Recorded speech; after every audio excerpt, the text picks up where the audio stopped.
framework for ethical social work practice, research practice, would take account of the changing national and international context. That's a big area, but we need to be in touch with changes that are happening. The way boundaries are being changed and challenged. Fiona Williams calls this a principle of transnational welfare, an awareness that people, that national, territorial, geographical boundaries are constantly being redrawn, and there's an increase in people crossing those boundaries as workers, migrants, and refugees. And the question, again, Mark raised the whole issue of immigration and asylum and so on, and that behind that and the subtext of that is, should nationality be a criterion for eligibility to social rights and services? The broader context needs to be taken account of. Commitment, again, drawn from some of the work of Joe Norm, commitment to examining injustice in the intimate sphere as well as in other settings. It's at this level that social workers typically operate, that they need to have awareness of the potential for the abuse of power in unequal relationships. A desire to uncover hidden articulations of need and frameworks for survival and resistance, not just to see people as victims, but to look for the ways that they resist and survive. Designing research that ensures that not just one group of voices is heard, but that a plurality of voices are heard.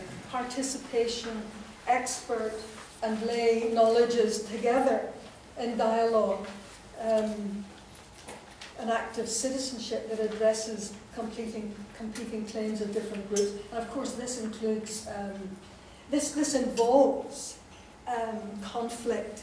It's not a nice, cozy chatting and dialogue. It's about different needs. It's about people coming together in struggle, which can often be painful. Research subjects are active, reflexive beings with insights into their own situations. Researchers should be accountable not only to the communities, to the communities of research, not only to a particular code, not only to their organizations, but also to the communities that they study. Now, just briefly, just briefly, I wanted to say about methods. These are different approaches to methods, and I need to get on with the main points I want to make. I want to get on with two examples I want to give you. Methods, there's a big debate about which is best, quantitative or qualitative. And I'm saying to you that both have a part to play in social work research.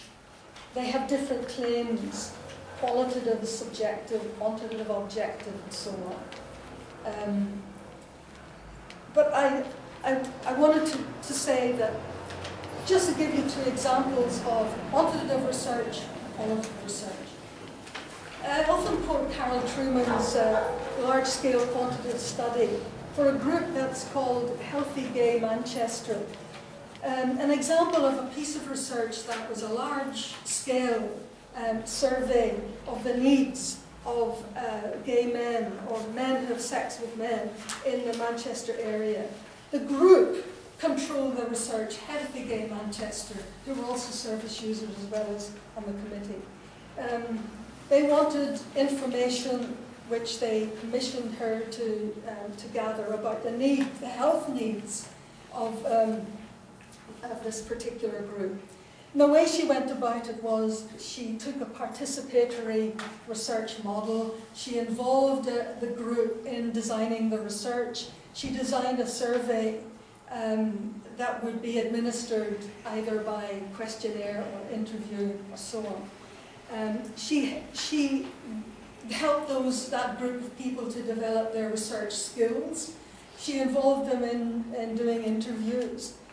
She used a snowballing technique, which means that they were contacting not only people who were on the gay scene in Manchester, but people who weren't, people who lived in urban areas, people who wouldn't normally fill in a questionnaire, people who lived in rural areas, people who were under 18, people who were over 50, all the groups who are likely to be missed. And in that way, they interviewed somewhere around 1,000 people. So it's an example of a large-scale piece of research, but because it was participative, because it had an eye for social justice and what these people saw as their needs, it was very useful in terms of getting more resources for that project.